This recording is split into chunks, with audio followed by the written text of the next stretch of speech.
What's going on, guys? Welcome back to the channel. Today in the shop we have a Lexus Gs300. We're going to be lowering and replacing the front ball joints on.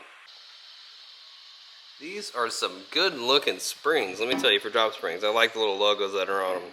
I'm really honestly not too sure how low it's going to drop the Lexus.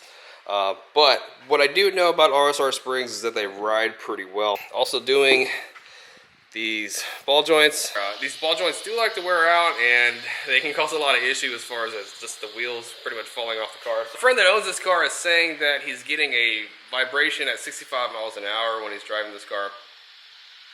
And he's had the alignment done, he's had some wheels and tires swapped out on it a couple times, and he still has it. So when I get it up in the air, go ahead and check it to see if anything else is worn out. Man, this is one nice looking Gs300, let me tell you. Always liked them.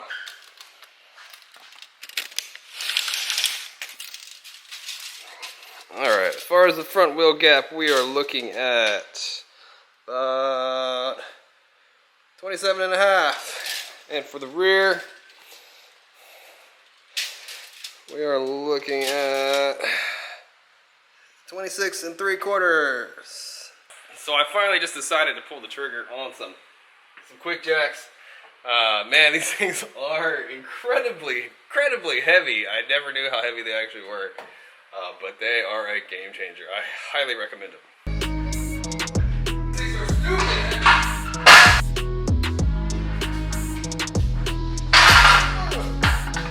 So, quick jacks are nice, but they're really not super quick as far as the setup goes. You still gotta drag it all out and hook it up. It takes a minute, but they are super duper nice as far as once you get the car up in the air and the way you're working compared to jack stands. I don't know why they call them quick jacks.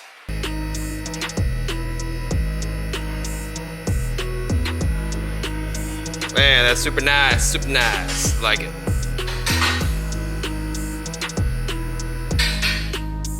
Before you get underneath there and work on it, you want to go ahead and just drop it down onto that lock, and it's good to go. It takes all the pressure out of the hydraulics here. It's just sitting on those locks, so you're good to go, so you won't die. And you don't want to die working on your car. Or someone else's car. It's hot. So it gets pretty high, and that's not even the highest setting, but it's high enough to do what I'm doing today. But once it gets to this point here, like there's a locking, there's a couple different locks. This is stage 1 lock, I guess, and this is stage 2. So it can go way higher. But that's as high as I need it to go. I'm still gonna need to access the trunk, so I don't want to go any higher than that. But these quick jacks, they're definitely they're quick as far as getting the car up on all fours. Just takes a minute to set them up. Pretty cool. Okay, okay. So before we pull the wheels off this thing, I'm gonna go ahead and check the front end for any type of play. Maybe something else needs to be replaced, like an inner or outer tie rod.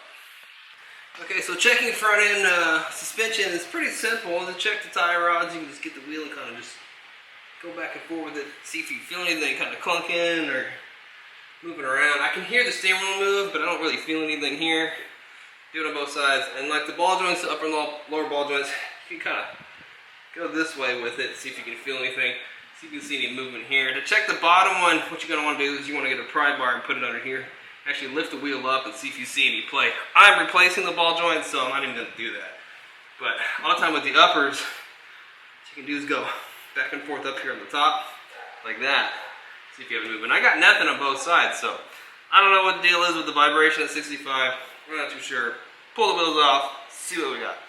So I have done ball joints on an Gs300, which is exactly the same as this car. Step by step, I have a video on that.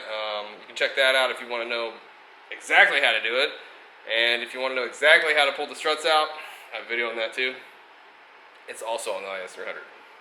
So normally I use a tie rod puller on tie rods so I don't tear it up, especially if I have to reuse a tie rod. But I don't have that, I left it at work, so I'm going to try to just hit it off with 2 hammers.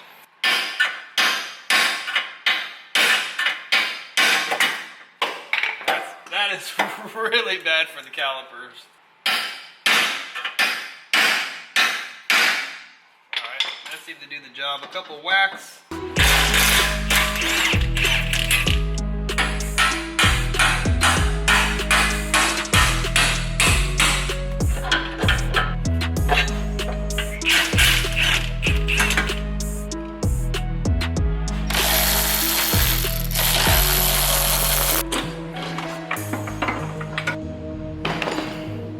So when it comes to taking apart struts and you're putting them back together, I like to get a paint pen, just mark, not so much the spring, but like the lineup of the hat and the strut.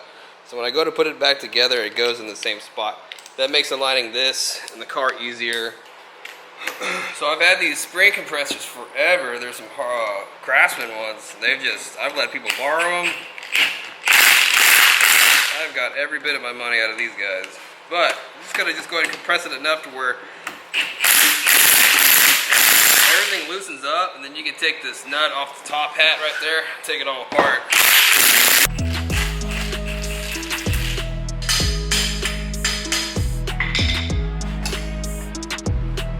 Alright, you can see that the new spring is a little bit shorter than the old spring, but it looks like I'm still going to have to compress this guy to be able to put it all together, which kind of sucks. That sucks. Who the hell wants to compress a drop spring? They're usually wound a little bit tighter. That's going to suck because it doesn't really, can't really get it. Unless, ooh, it is hot in the garage. Ooh. Yeah, I really don't like compressing drop springs. It's just like you just scratch them up. Kind of sucks that I got to do that, but it's almost there. It's like right there.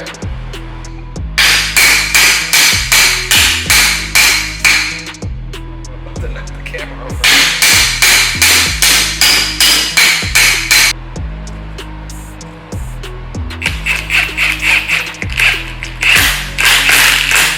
Whew. I really hope I don't have to do the rear like that. That's gonna suck.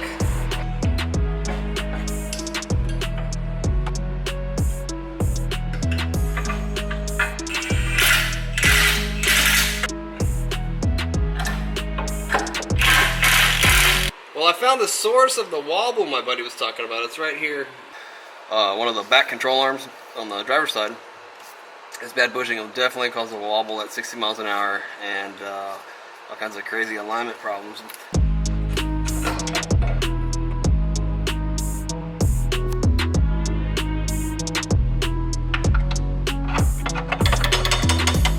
Alright, so the rear struts, you still have to compress the spring to get the spring out, but the new ones, thank God, you don't have to compress them just like the front. Put them back together. Whew. Alright, so drop springs, we're looking at about 26 inches now in the front. And the rear, we are looking at 25.5. Definitely looks a lot better. It's a pretty good stance now. Let's go for a test drive. Right here, it's a pretty bumpy road. It rides pretty good. It rides pretty smooth. Pretty impressed. We got a little roundabout here. It looks pretty good. It feels a little sportier than it did. Not too bad for drop spring. It's been a long time since I installed some drop springs, so see what it does on the freeway real quick. But yeah, the drop isn't too aggressive, so didn't really expect it to be too bad. But not too bad. This car has real low profile tires on it too, so for the construction, not too bad. And this road right here is gonna be pretty nasty, so and it's kind of high speed. So we'll see how nice it rides.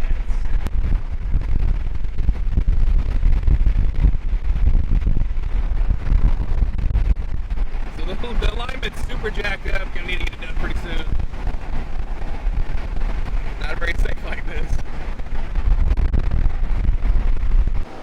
Well, it definitely looks better. Definitely like the lowering on it. You know, I've been doing coilovers for like the last, I don't know, half a dozen cars, and haven't done drop springs in a while. But even though that it's not slammed or anything, and it still has like a wheel gap here, just the presence of the car, it feels a lot better. It just looks right. I don't know how to describe it. It looks wider. It looks bigger. It looks lower, even though it has this wheel gap here. It looks good. The RsR springs, they ride pretty good too. Probably after, I don't know, a couple hundred miles of driving on it, they'll probably come down a little bit lower after they break in a little bit more. Go ahead to get an alignment pretty soon, and be all good.